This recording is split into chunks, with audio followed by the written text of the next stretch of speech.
না, আমাদের এখনো হিয়ারিং স্টার্ট হয়নি।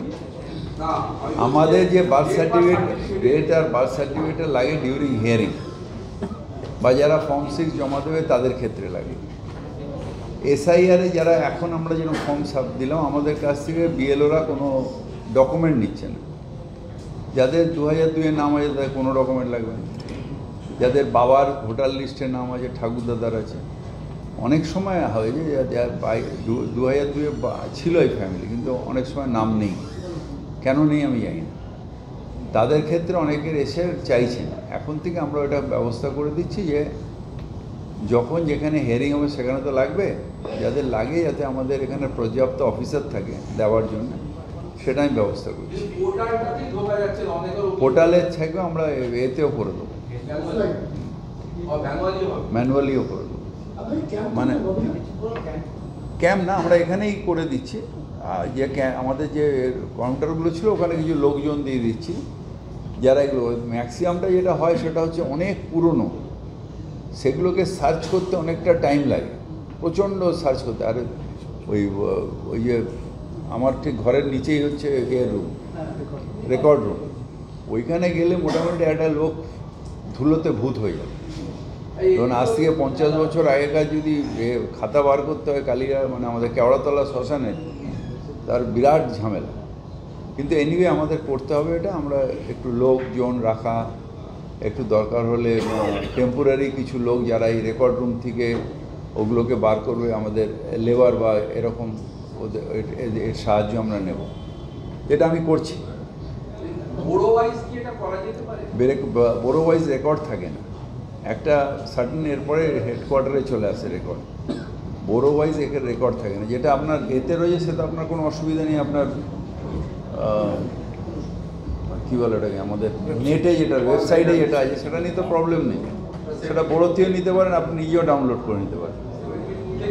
হ্যাঁ, কিন্তু তার আগে ধরুন ঠাকুরদাদার যাদের চাইবে তাদের ক্ষেত্রে এটা অসুবিধা হচ্ছে।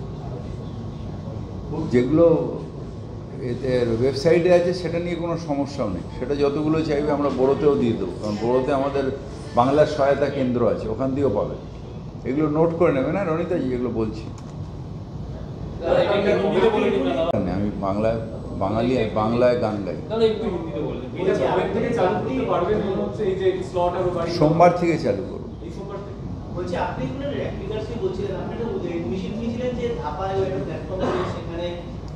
না, র্যাক পিকাসে আমাদের একটা ধাপায় অলরেডি আছে, কিন্তু কি হচ্ছে, আমাদের সেগ্রিগেশন এক সোর্স যখন হচ্ছে সেখান থেকে আর ধাপা পর্যন্ত পৌঁছচ্ছে না। সেখান থেকে এদের মধ্যেও তো কম্পিটিশান আছে, এরা ওইখান থেকে সব মাল তুলে নিচ্ছে। ধরুন আপনি যদি আলিপুর রোডে দেখবেন ওখানে এর আড়ত হয়ে গেছে, কি বলে, হ্যাঁ ওই এর আড়ত না,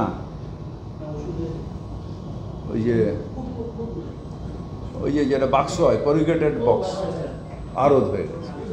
আবার এই দিকটা দেখবেন যে র্যাক পিকার্স, মানে র্যাক পিকার্স থেকে মালটা ডাইরেক্টলি এরা কিনে নিচ্ছে এই চেতলাহাট রোডে।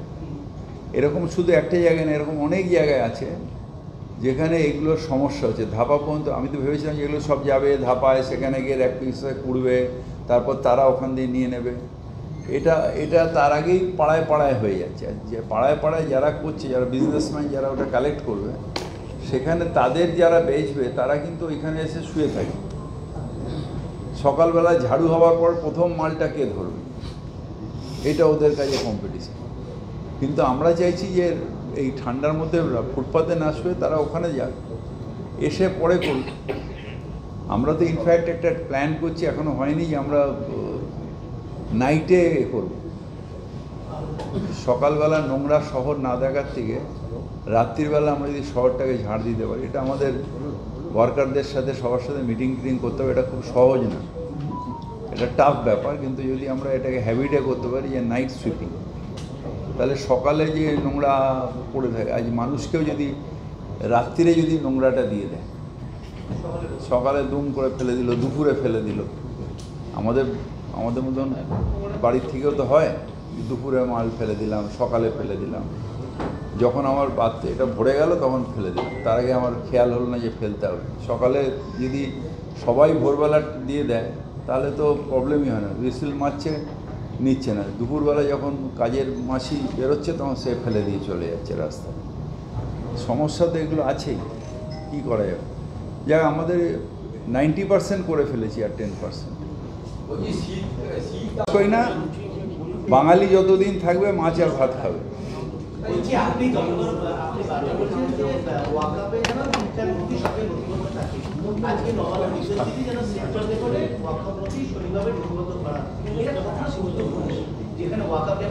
ওয়াক অফ নিয়ে আমাদের যেটা অবজারভেশন সেটা হচ্ছে যে আমাদের ওয়াক অফ সম্পত্তিগুলোকে প্রোটেক্ট করতে হবে, এবং সেটা শুধু নয়, অনেক জায়গা আছে যে জবরদখল হয়ে যাচ্ছে।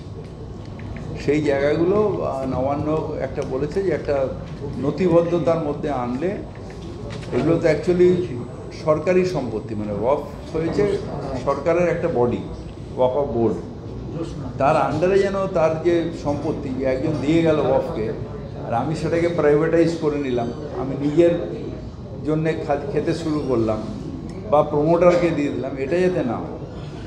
তাহলে আমরা একসাথে যদি নথিবদ্ধ করি, যদি সত্যি যদি ওখানে কোনো ডেভেলপমেন্ট হয়, যাতে আমাদের রুলস অনুযায়ী, যেরকম রুলস অনুযায়ী যেন আমাদের ক্যাবিনেট বা আমাদের যে সরকারের থেকে অনুমোদন যেন নেওয়া হয়।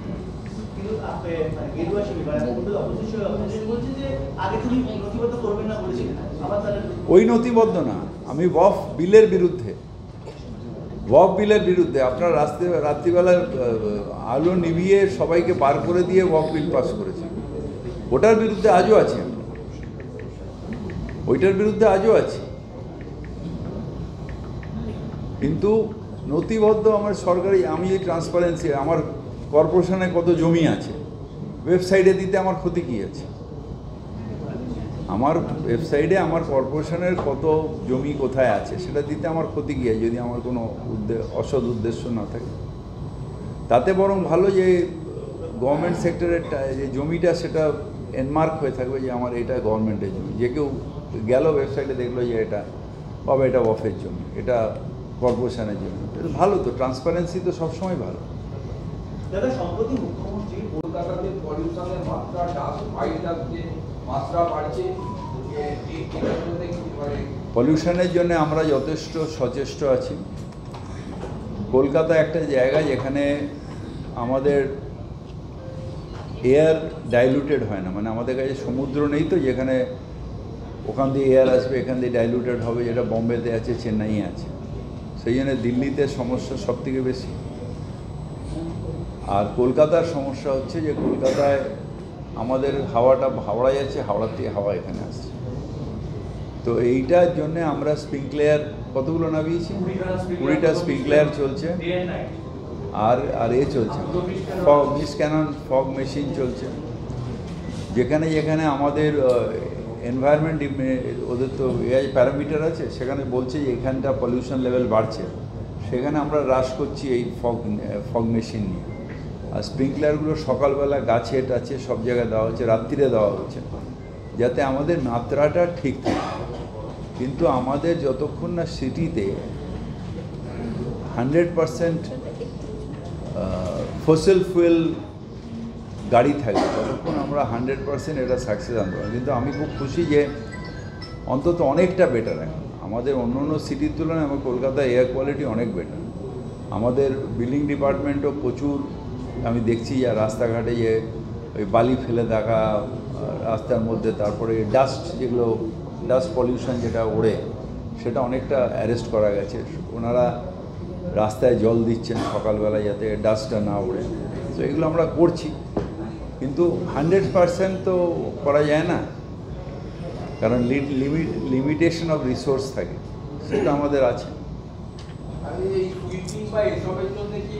আমরা তো এবার মেকানিক্যাল সুইপিং নেক্সট নিয়ে আসছি, 20টা গাড়ি, আরও 20টা, 20-40টা মেকানিক্যাল সুইপিং মেশিন আনছে, যেখানে অটোমেটিক ওগুলো সুইপ করে নিয়ে সেকশন করে নিয়ে চলে যাবে, সেই মেশিনও আনছি। আমাদের লিমিটেড টাকার মধ্যে যতটা পারি করছি। কলকাতা পুরসভায় দেখা